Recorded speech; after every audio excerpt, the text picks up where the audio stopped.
Hi, I'm Stanley Goldberg, host of the Inquiring Mind podcast. I hope you enjoyed today's episode. And if you're new here, I release 2 episodes a week with a variety of fascinating guests, and I would appreciate if you would support my podcast by liking this video and subscribing down below. Thank you for your support, and now to today's guest. H.W. Brands, welcome to the Inquiring Mind podcast. Delighted to be here. Yeah, it's a real pleasure. Before we get started, and I'm not going to ask for a traditional kind of introduction or anything like that. You teach at the University of Texas. I do. You've taught history for a long time. You're the author of 30 books, with the 31st, if I'm not mistaken, on the way in November. It's about that number. Yeah, there's a new book coming out in November. Yeah. But before that, I found out that you taught high school for 9 years. Can you tell me what that experience was like and how it maybe taught you to get students interested in history?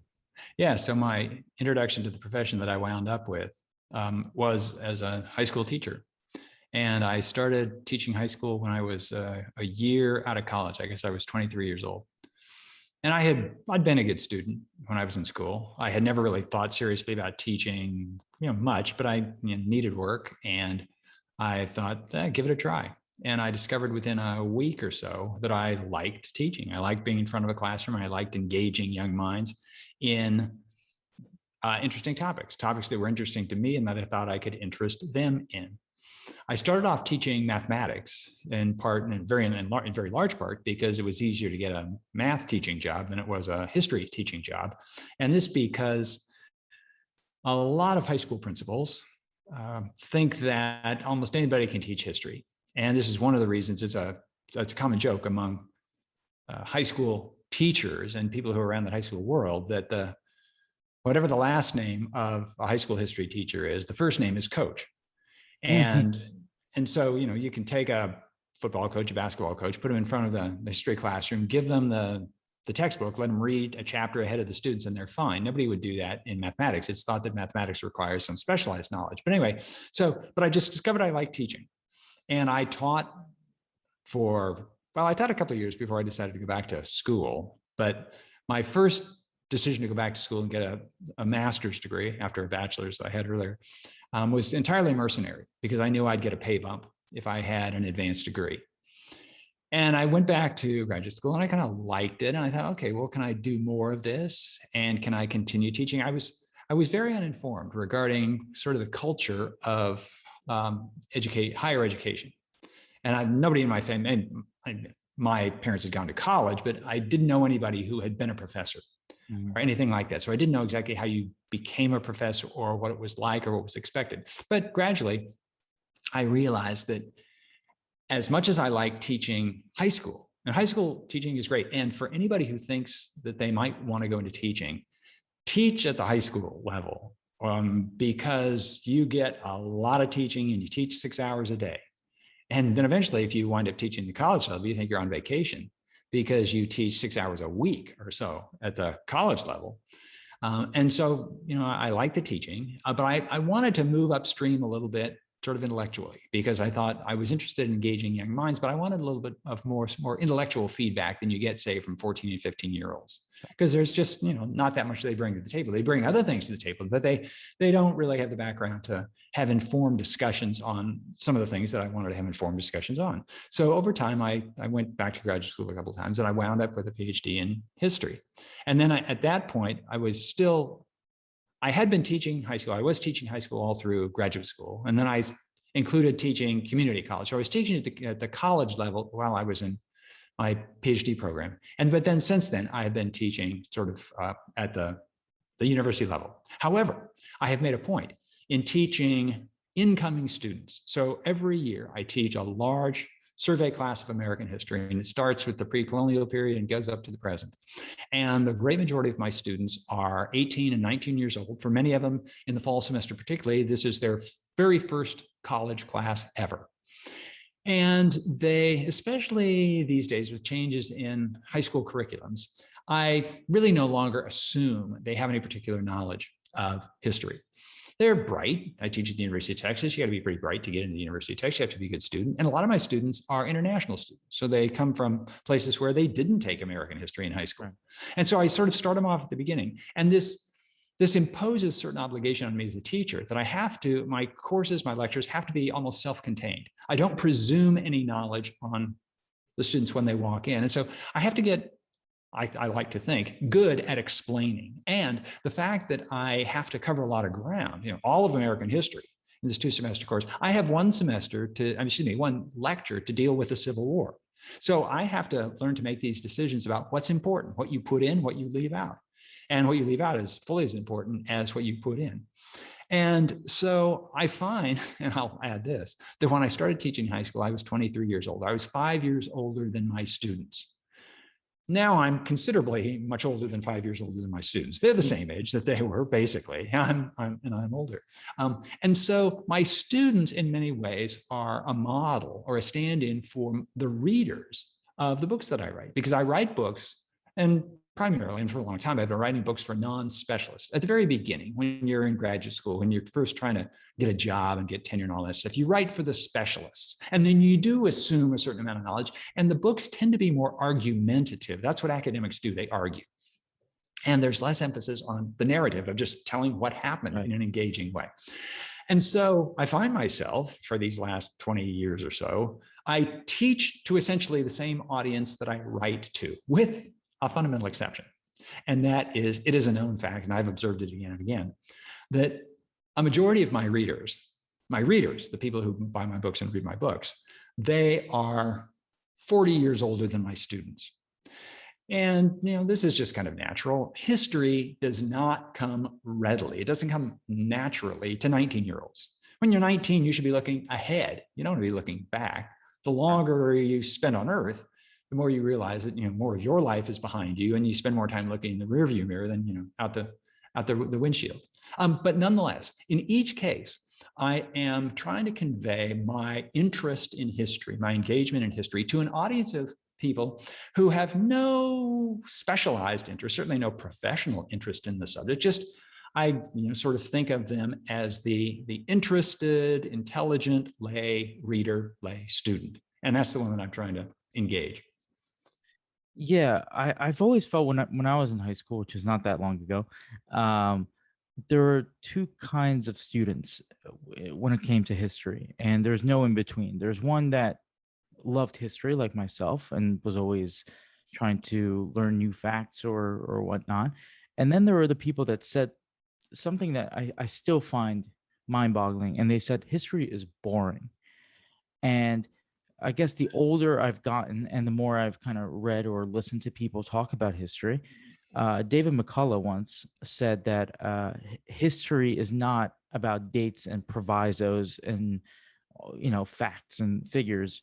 It's about people. He always cites Jefferson's line in the course of human events. So human being the centerpiece of kind of history. Yet I find that it's not taught that way. It's taught as a collection of facts, and it's taught as this happened, then that happened, and this happened, and this happened, and then, well, here we are.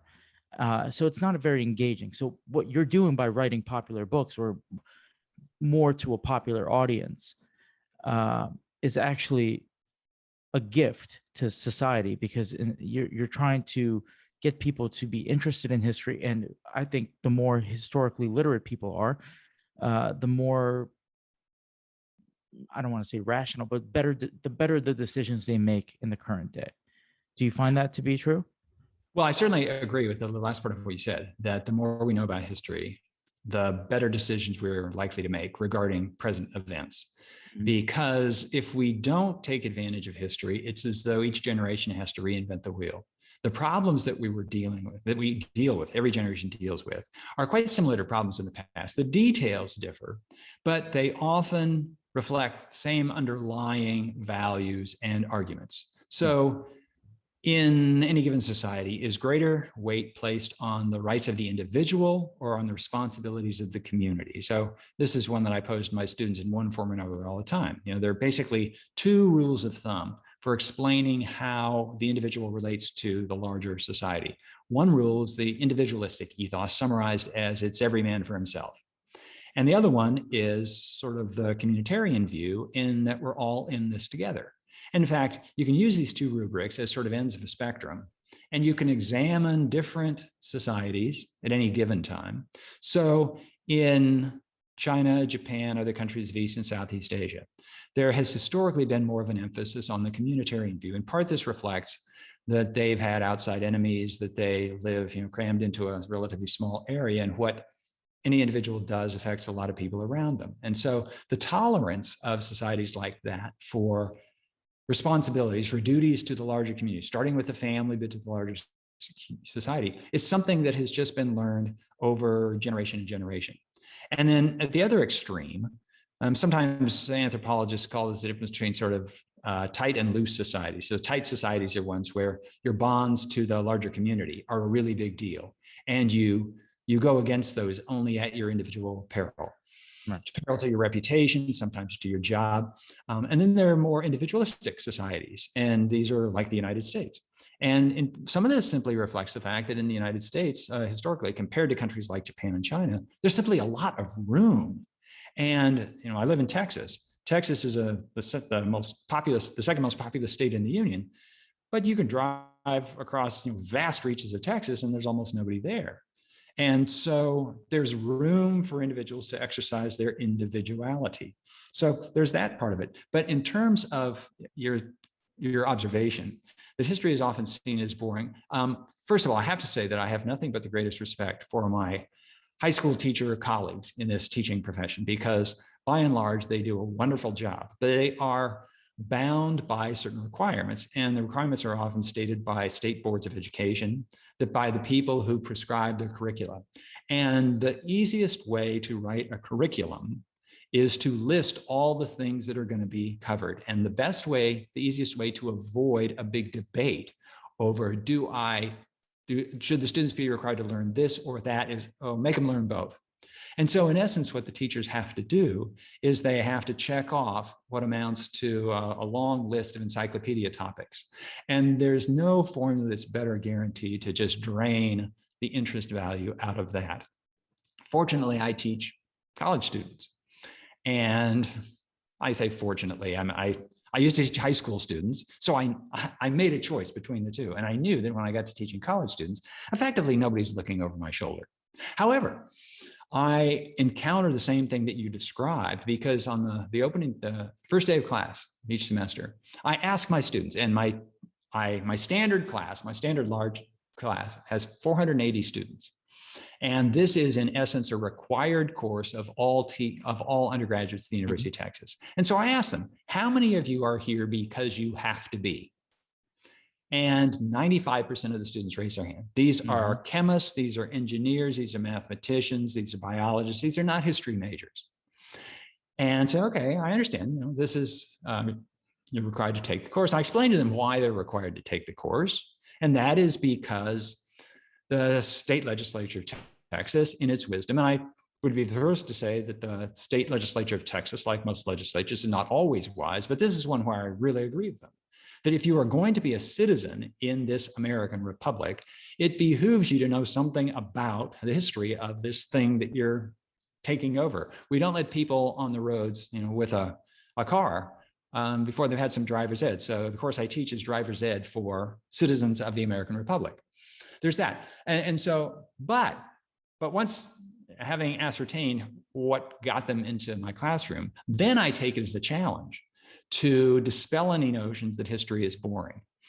And when I lead off with something like the sex lives of Franklin and Eleanor Roosevelt, okay, that gets their attention. And I make a point of injecting them, or people very much like them, into the history that I explain. So fairly early in the first semester, we talk about the American Revolution. And I point out that the soldiers of history, the warriors of history, were people very much about their ages. It's young people, young men in particular, who go to war.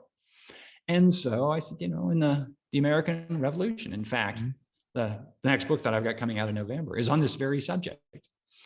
when the colonies got into dispute with Britain in the 1770s, people had to decide to make a choice. Do you remain loyal to the British government, or do you break away? Do you embrace the revolution? Do you commit treason against the British Empire?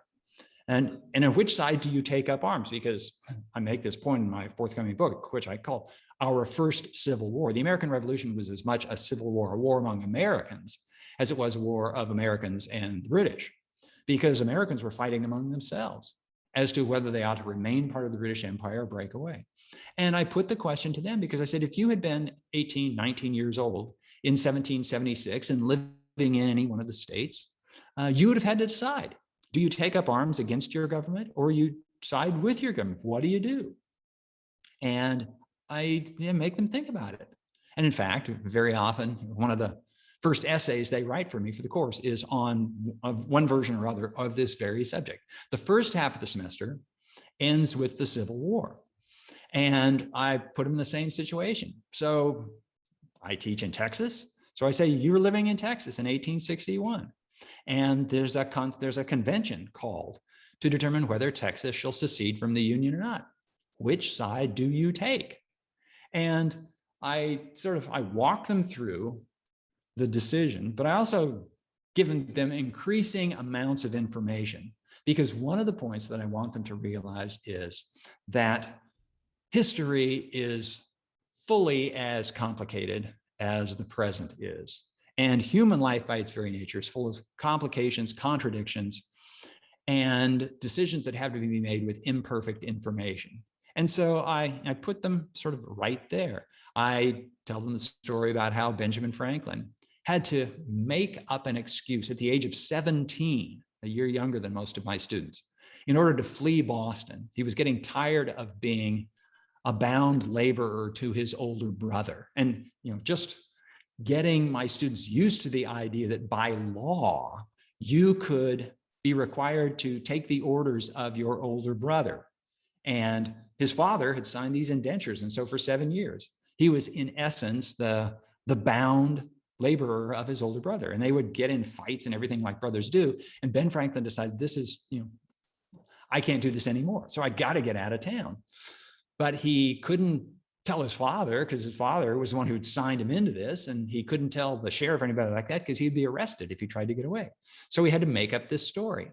And the story he made up, and I said, okay, so this is the story that Benjamin Franklin made up. He had a friend of his go down to the waterfront in Boston and find a ship's captain who looked like he might be sort of a man of the world or friendly or something like that. And the friend was going to tell the ship's captain that I have a friend, without naming Franklin, but he was referring to Franklin. I have a friend who's gotten himself in a fix. And the captain says, well, so what's the fix? Well, the fix is that he got a girl pregnant. And the girl's family is trying to make him marry the girl. But he doesn't love her and he doesn't want to marry the girl. So he needs to get out of town without anybody finding out.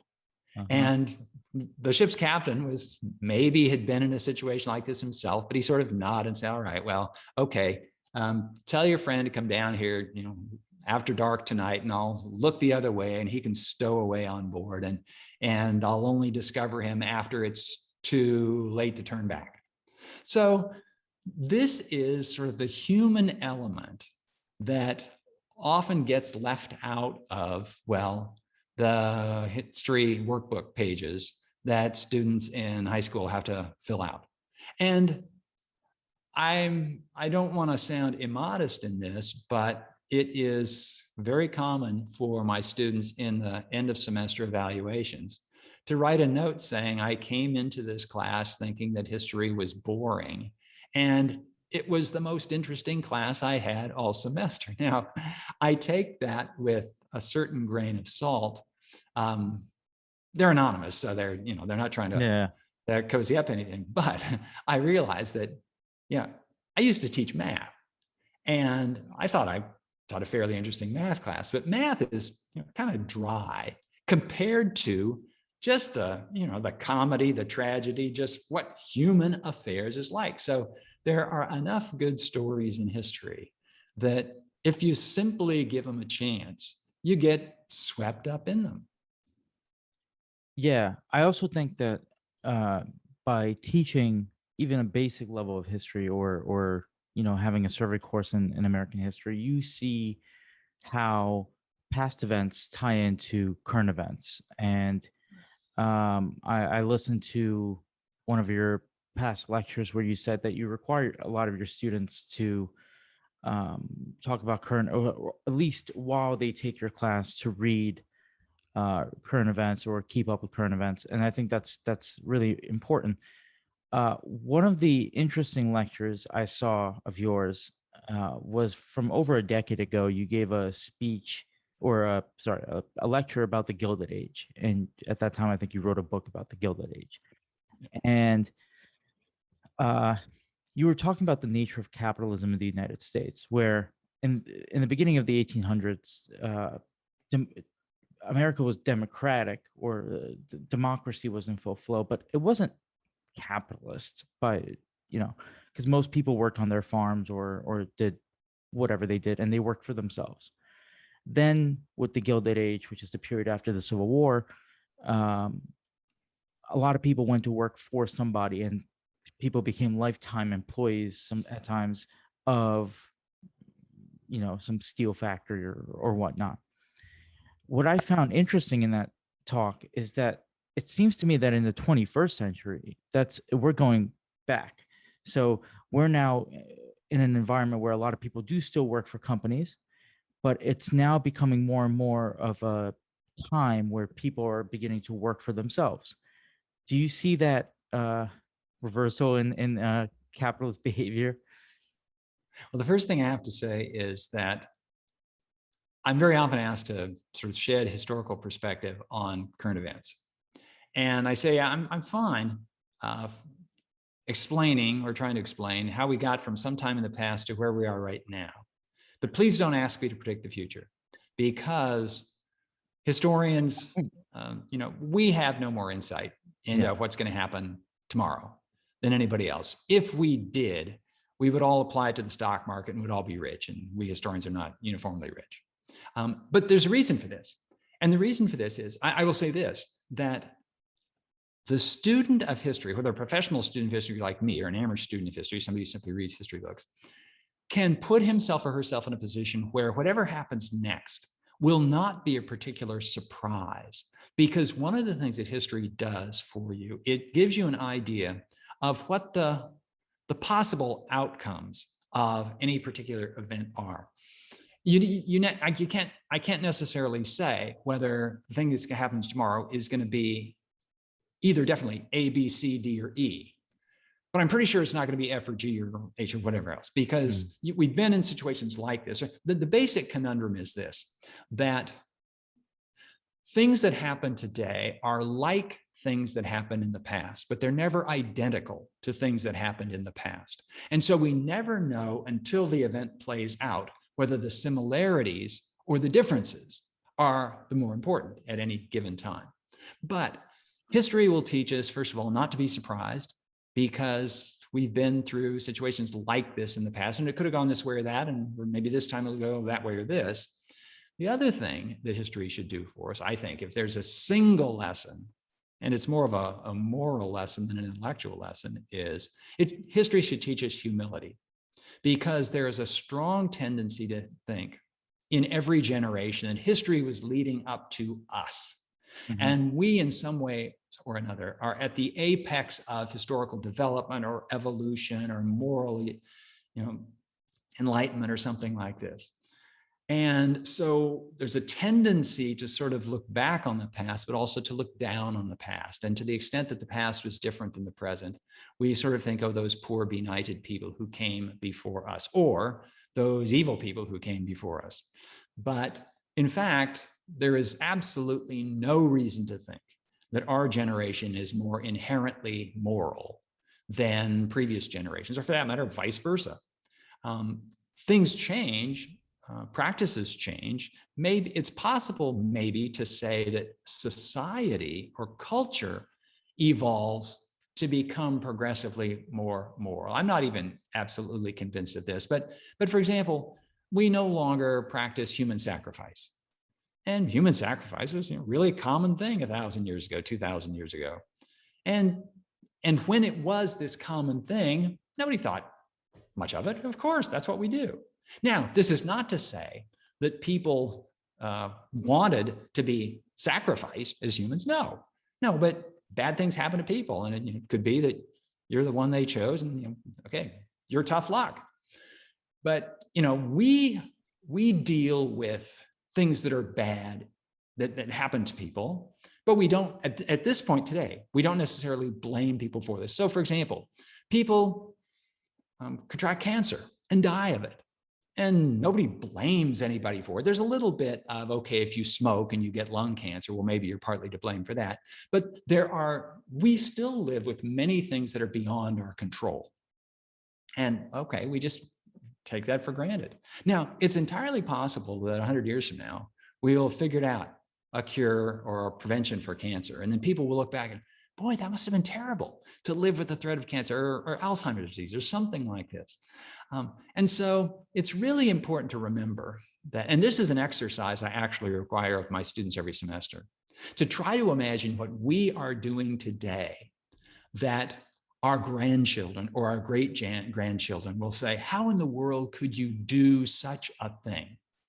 Because, and I hope that my great-grandchildren will take that view of things that I'm doing today, because it will mean that somehow we have made moral progress. Sometimes I use the example of meat. I eat meat. I'm not a vegetarian. I eat meat, and I don't feel great about it. I sort of, whenever I come across an expose of conditions in slaughterhouses, I quickly turn the page because I don't want to be reminded of this. On the other hand, I don't feel so badly about it that I stop eating meat entirely. Now, and I rationalize it that humans evolved as omnivores. We eat meat, and meat provides certain nutrients that come in a better form than other things. And then I just go on about my business. Now, I think it is entirely possible that within 20 or 30 years, food scientists are going to figure out a way of manufacturing meat out of stem cells or something like that in the lab. And so you'll get, real chicken, but no chickens had to die to eat your chicken tenders, or, no cows for your Big Mac or something like that. And my great-grandchildren will, ask me if I'm still around. They will say, well, Grandpa, you tore dead animals alive with your teeth? That's gross. That's horrible. That was evil. Those poor animals. And we evolved, almost in our lifetime. So we don't eat horses anymore in the United States. When I was a kid, people ate horse meat, but we just decided, okay, we don't need it.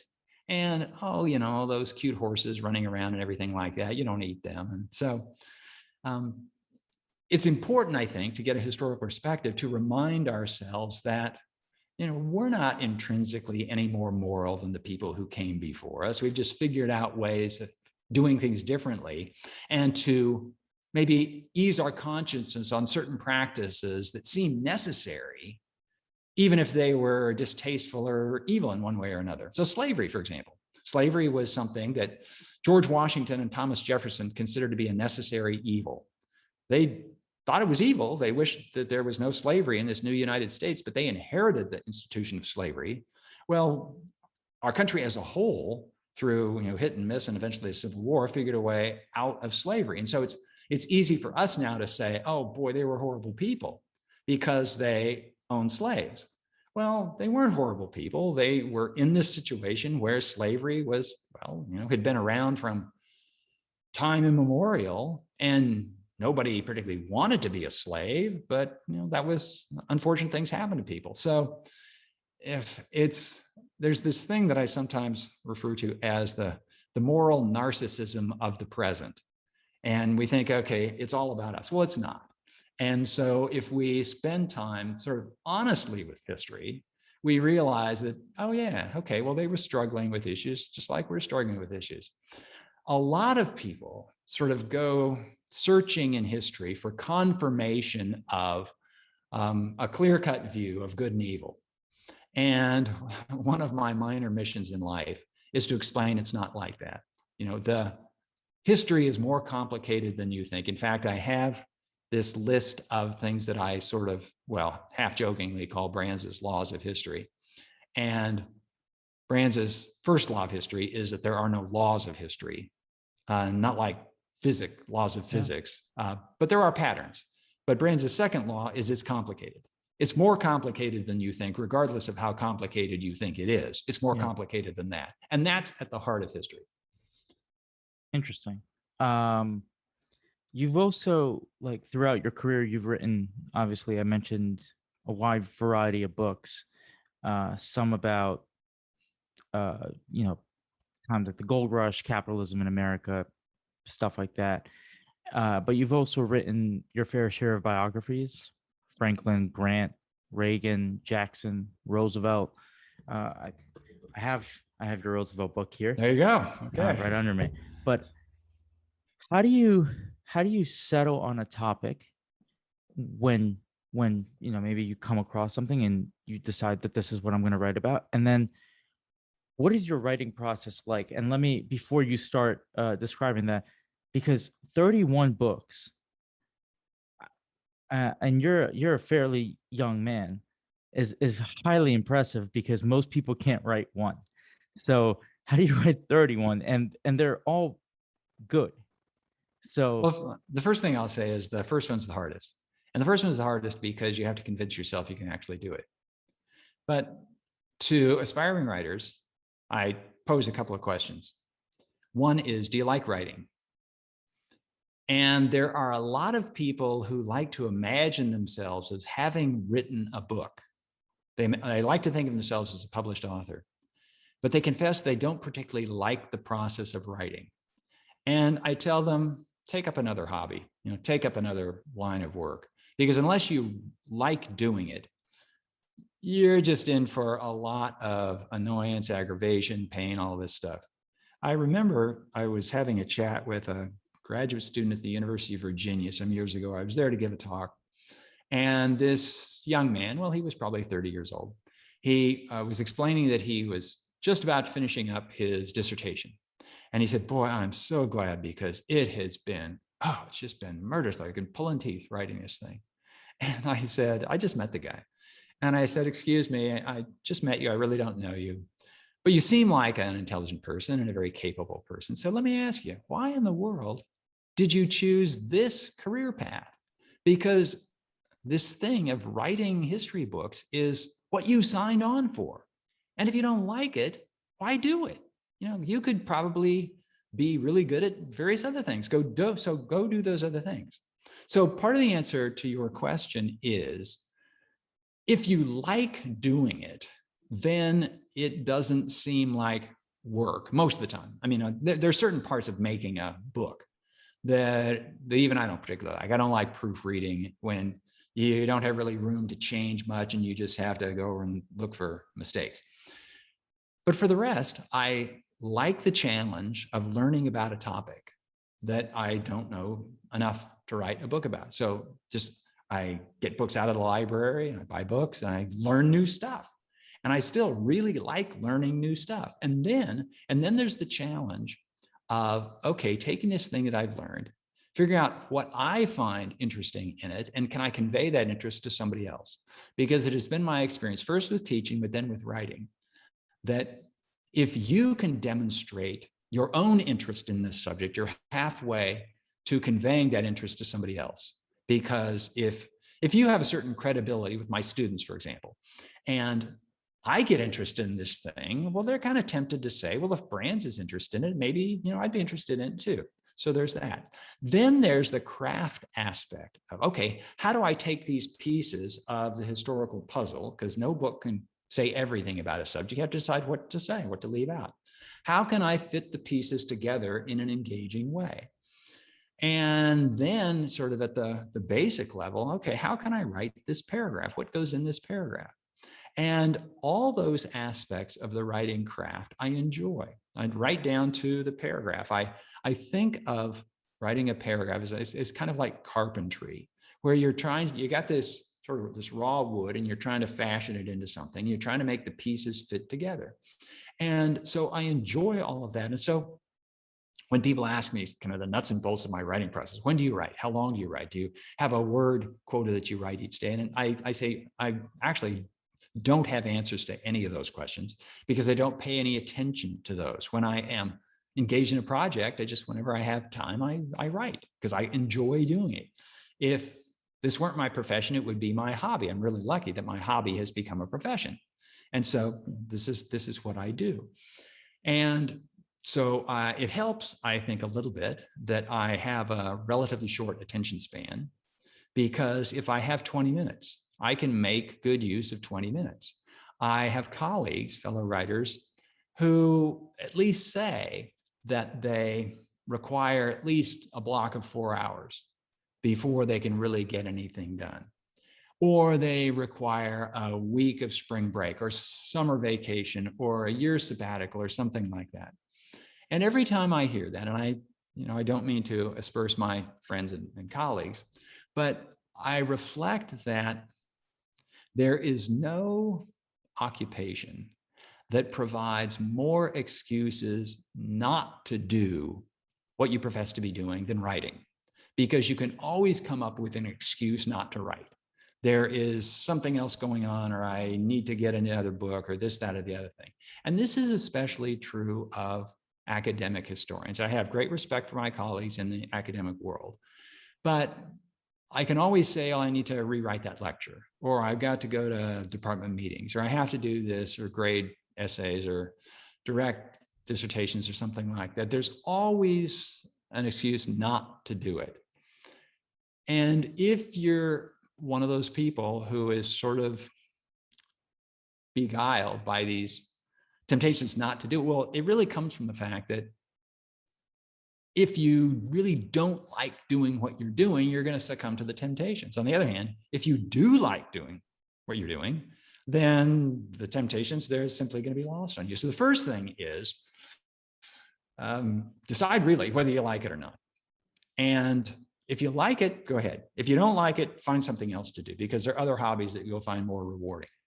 The second thing is, and this is going to, I know this takes some people by surprise when they first hear me say it, and that is that sign up to teach history.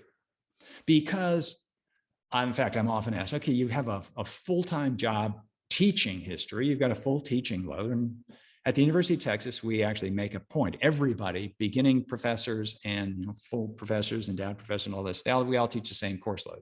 Actually, the senior professors usually teach more than the very beginners. We give the beginners a little time off to get their footing. But I find that the biggest help to my writing books is my teaching, because, and this is because I made this conscious decision to teach across the breadth of American history. So regardless of what aspect of American history I decide to write about, I have been teaching about that subject now for 35 years, because I started teaching an introductory survey of American history when I was 25 years old. And so I've been doing this for a while. And so I know what the broad outlines of the story are. About 5 or 6 years ago, I published a biography of Ulysses Grant, the Civil War general, president of the United States during Reconstruction. And I knew 80% of the Grant story simply from my teaching before I decided to write a book about him. So what I had to do was figure out what the rest of the 20% was. And so I started reading Grant's letters, his Civil War orders, his speeches, this kind of thing. And that got me closer to the man himself. And then what I had to do, I had to make an artistic literary decision. So how do I approach this? What's the storyline that I find? Because I liken any period of history to when I was a kid. My grandparents had a house on the slopes of Mount Hood, and there were rivers that ran off of Mount Hood, and the rivers often had winding channels where the river, especially during the spring runoff, would be full and it would cover up the whole riverbed. But by the end of the summer, the river was down to a relative trickle, and it would wind through this large field of boulders. And so we used to play tag. I and my siblings used to play tag on these boulder fields. And you'd figure out, you'd be on one side of the riverbank, And you'd see this point on the other side that you try to get to. And you had to sort of pick your boulder, jump from this one to that one, to that one, to that one, to that one, to that one, until you found your way across. And I liken figuring out how to tell the story, in this case of Ulysses Grant. Which boulders do I choose? I'm not going to try to cover every boulder in that river bed. No, just certain ones. And they have to have a logical progression to them. And they have to add up to something. Now, I mentioned, I alluded to this earlier, in the field of academic history, the argument that you make is at least as important as the information you convey. Now, basically in any work of history, and this actually applies beyond the field of history, but in any work of history, certainly, there are two elements to what this written object, the book, contains. There's the story, you could call that the narrative, and then there's the argument. Sometimes this is called the thesis or the point you're trying to make, the moral of the story. And when you are writing for an academic audience, these are specialists. They know most of the information. So you can't emphasize the story, the narrative. You have to focus on the argument. And the argument is, okay, Ulysses Grant was the best, worst, third best president. He was a better general, worse general than Robert E. Lee, or something like this, because the argument is sort of what keeps the world of academic history going.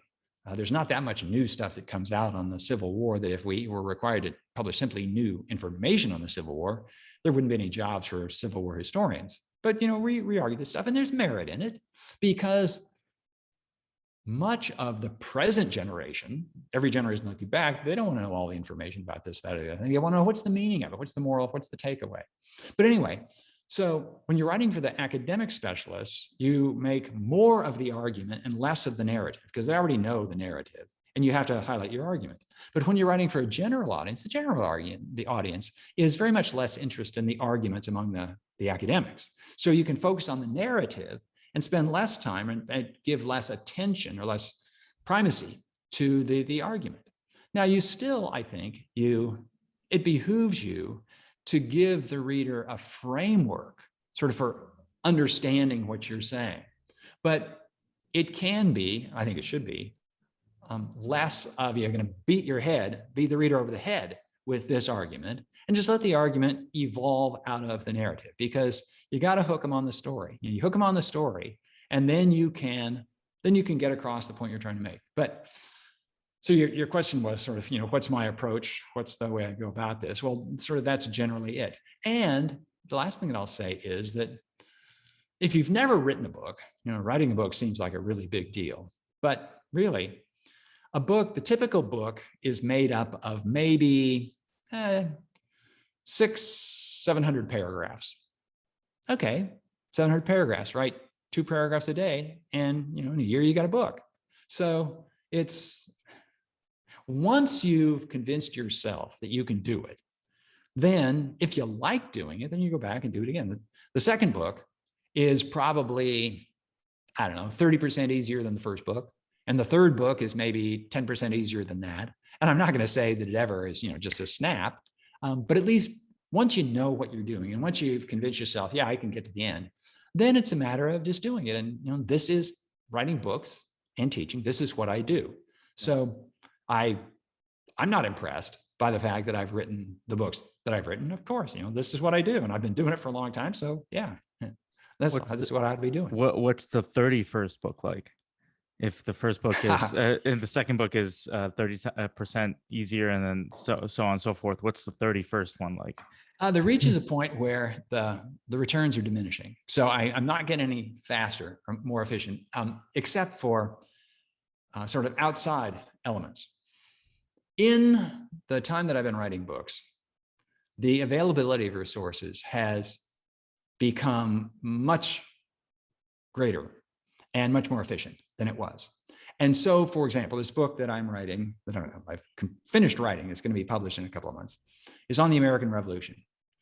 If I had written this book in the 1980s, when I wrote my first book, all the research that I would do would have required numerous trips to Washington, D.C., to the National Archives and the Library of Congress, because they held the papers of various people that figure in this, and various other sort of repositories. The papers of Benjamin Franklin, a large collection, are at the American Philosophical Society in Philadelphia.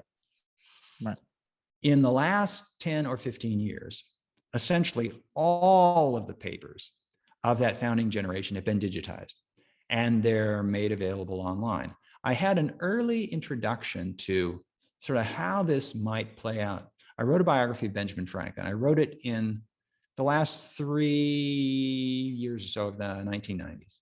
So we're into the computer age, but the internet was still in its infancy.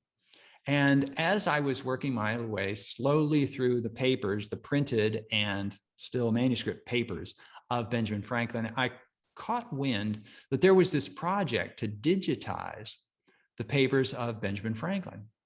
And the Packard Foundation, which has been founded by David Packard of Hewlett Packard, the tech company, they had actually scanned, or maybe in those days they may have keyed in, they probably keyed in the papers, all of the letters of Benjamin Franklin that had been compiled in this 50 volume, 40 volumes collection by the American Philosophical Society and Yale University Press.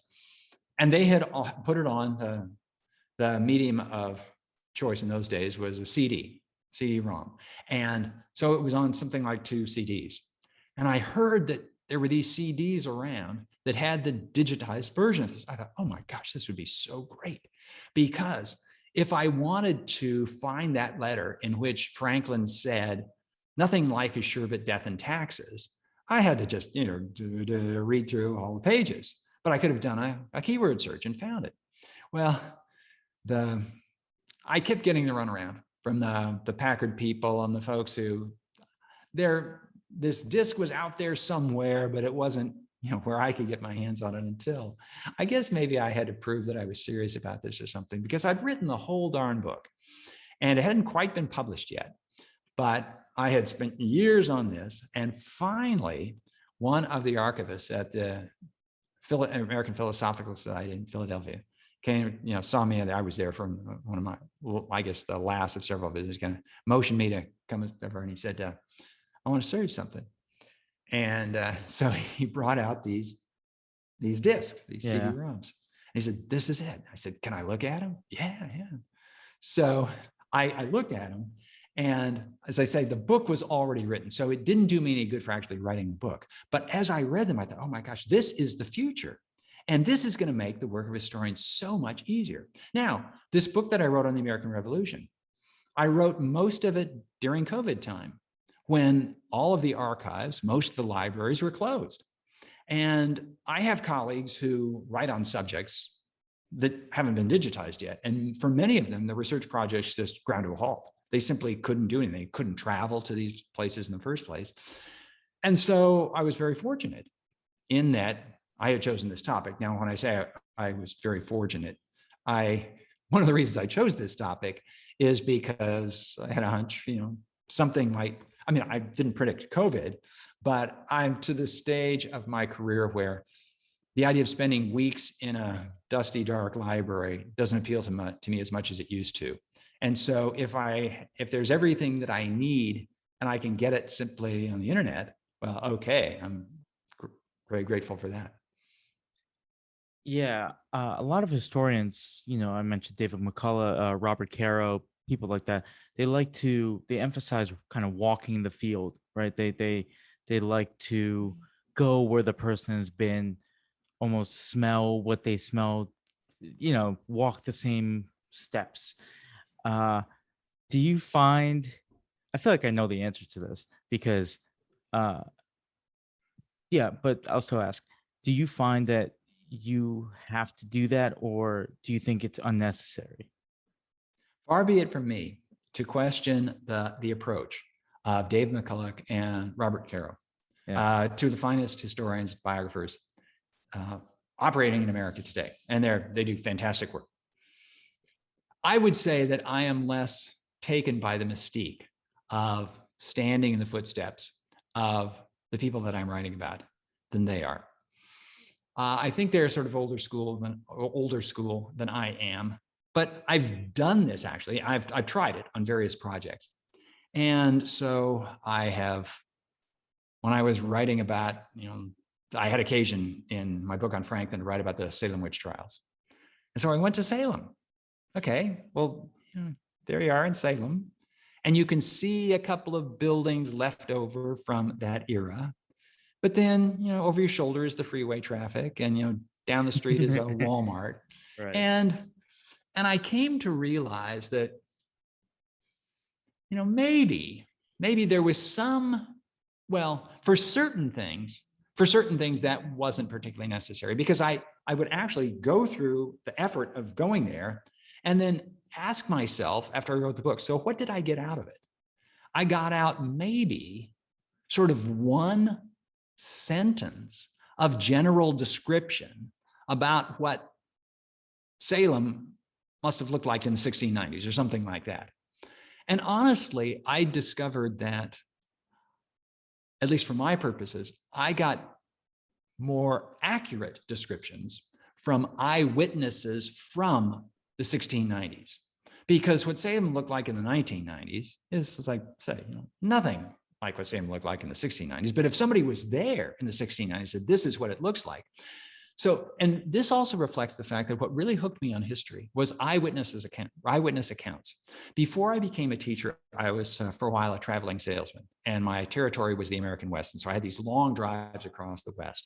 And before I would leave home, I would raid my grandfather's library. My grandfather had all sorts of history books. And the ones that intrigued me the most were a collection that were published under the name of Hubert Howe Bancroft, sort of the great historian of the American West.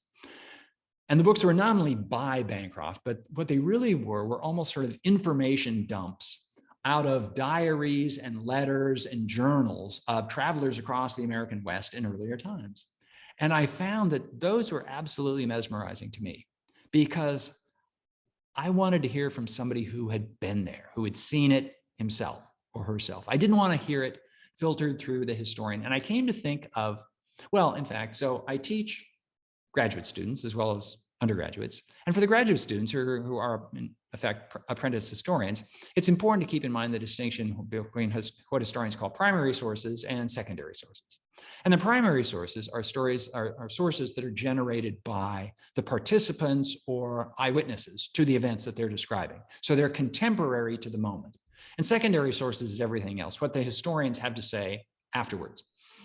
And I was just very intrigued by the primary sources. And I explained to my students that you should rely on primary sources too, because to use the terminology of a courtroom trial, and in many ways, what historians do, they put their sources on trial. It's the distinction between eyewitness testimony and hearsay, because hearsay is what the third party is saying about it. And in most courtrooms, that's not allowed. You can hear testimony of eyewitnesses. Those are the primary sources. So I have found it to be more useful to identify the sources of people who are actually there. Now, having said that, I've written a couple of books on the American West. And there is something that I got out of my numerous trips across the American West. So my territory, I sold cutlery for a company based in Portland, Oregon. And my territory went from Portland all the way to Denver in eastern Colorado. And so I made numerous trips across that patch of the country. And I did get just a sense of the great open spaces, the geography. And in that case, I was fully aware that you can be standing on the side of Interstate 84, or as it used to be called Interstate 80N before they renumbered it. And if you have your back to the freeway, you can look out at the Sawtooth Mountains of Idaho. And what you see is very much what the trappers who went through the Snake River Valley saw, because it really hasn't changed that much. So in that one area of my historical writing in particular, sort of the being there, traveling along that path, had an effect. I wrote a book about the settling of Texas, the settling by Anglos of Texas. Actually, I go beyond that. And I was struck. So sort of the father of modern Texas is Stephen F. Austin. Stephen F. Austin, who led a colony, basically, of Americans, 300 families, into what was then Mexican Texas in the 1820s.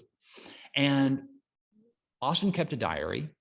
And in the diary, Austin referred to the Texas landscape, the Texas countryside, as beautiful.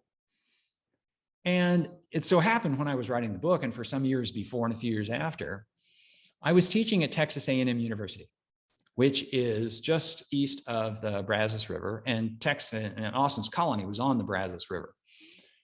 And I was living in Austin. So twice a week, I'd go back and forth between Austin and College Station. And I was traveling the identical route that Austin described on his first trip to Texas, because it's the Highway 21 is the old El Camino rail, the Spanish road into Texas.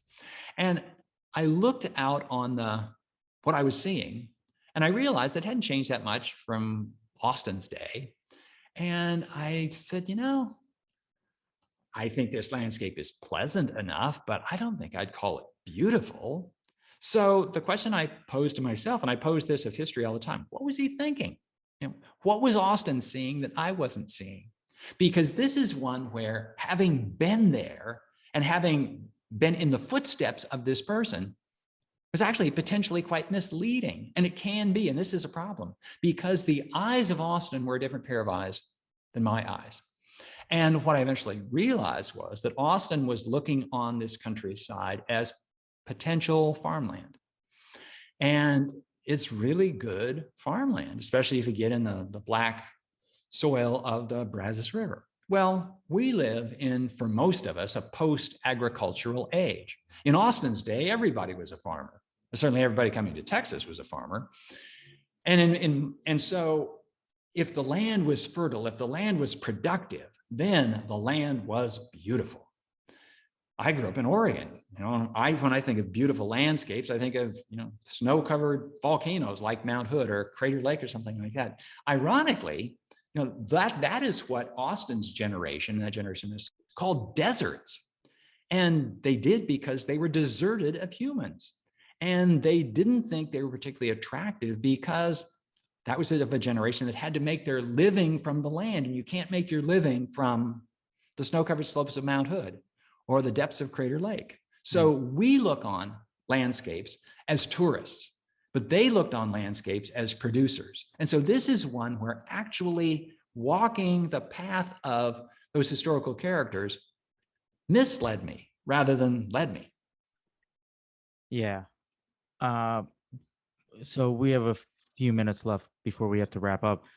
There's so many questions I still have to want to ask, but at a different time, we can do this again in the future.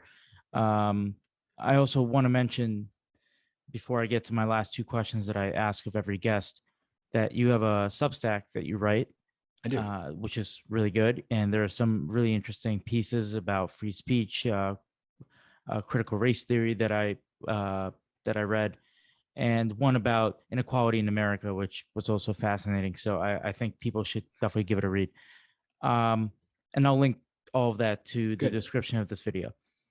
So before we wrap up, I ask two questions of all my guests, and that's the first, and I'm going to bundle them together. You answer in whatever order you please. Okay.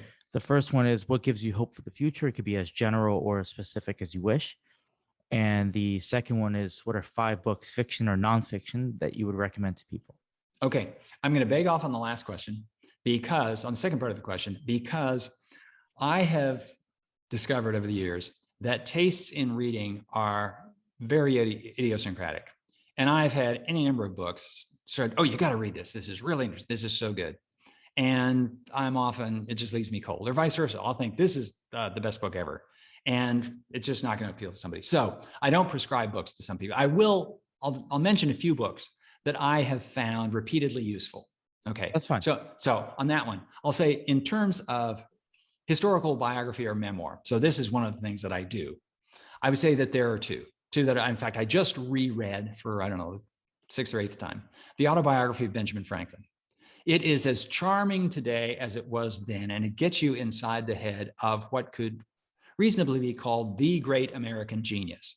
So, and that is really accessible to anybody. You can read that as a high school student and you understand it, you get it, it's fine. At a different level, but one that really bears rereading, because I only really got it about the 4th time I read it, is The Education of Henry Adams. It's the autobiography of Henry Adams, who is a historian and political commentator. So those are two. In the field of fiction, I don't know why I keep rereading Moby Dick, but I do. And Herman Melville is such an odd author, and the book is it's a book that in modern times certainly would have had an editing that would have taken out the most interesting chapters. So in the middle of his moral story about Ahab and the chase for the white whale, there's this long chapter on whaling, and this is how you catch a whale. And there's a long debate as to whether a whale is a fish or not. And he insists that it's a fish. Well, no biologist, calls a whale a fish, but he does. And so there's this interest value in there. And that's another one that I keep coming back to. But now in terms of, reason for hope. Yeah, okay. And that is that America has been through difficult times. And there have been occasions for concern much greater than we're in right now. Of course, we're dealing with this pandemic. That's a big issue. But usually when people say your reason for hope, can we get past the partisan deadlock and all this stuff? Well, deadlock is sort of built into our system. And one way of interpreting the deadlock is that we aren't facing problems that are so pressing that the politicians have to stop their silly partisan games and actually get down to dealing with them. And we've encountered this kind of thing numerous times in the past, and we've always gotten past it. Is this as bad as the worst in the past? No. During the 19th century, members of Congress, they fought duels against each other. People were killed over political events. And so there were times that were worse. Now, I wrote a book on the 19th century 3 years ago or so, and it was about Senators Clay, Webster, and Calhoun. And when I would introduce my comments in the book, I would say, well, I've been to the 19th century, and I come back with good news and bad news. And the good news is that we have had a time when we were at least as divided politically as we are today, and we survived. That's the good news. The bad news is it took a civil war to get us out of that dead end we've gotten into. I don't foresee a civil war. I certainly hope there's not going to be a civil war, but it's a reminder that we've overcome challenges in the past. However, that is no guarantee we're going to overcome challenges in the future. And this is why, while I'm hopeful, I am not sort of Pollyannish about this. I don't think it's automatic. I think every generation has to acknowledge that this thing that we have inherited from our parents and grandparents is something that has to be tended and cultivated. So there is no guarantee that just because American democracy, the American Republic, has lasted almost 225 years, that it's going to last another 25 years or another 200 years. No, each generation has to make it work. And so we can talk ourselves silly and we can do inane things, but there come times when you have to get serious. And American voters have to get serious about it. And a lot of American voters, as this has always been the case, so they vote protest votes and to send a message, but they're not really serious about governing the problems that face the American people. And we do have this democracy, and I put it on the voters, and voters just have to step up. Americans always have in the past. And so in the past, it has always been bad practice to bet against the American future. And Americans, every generation has figured out a way forward. That doesn't mean that we're automatically going to find a way forward, but it's a good track record to build on. And that's what gives me hope. Great. Great. Thank you very much for taking the time to speak with me. I hope to do it again soon. H.W. Brands, thank you. Very good. My pleasure, Stanley. Good luck.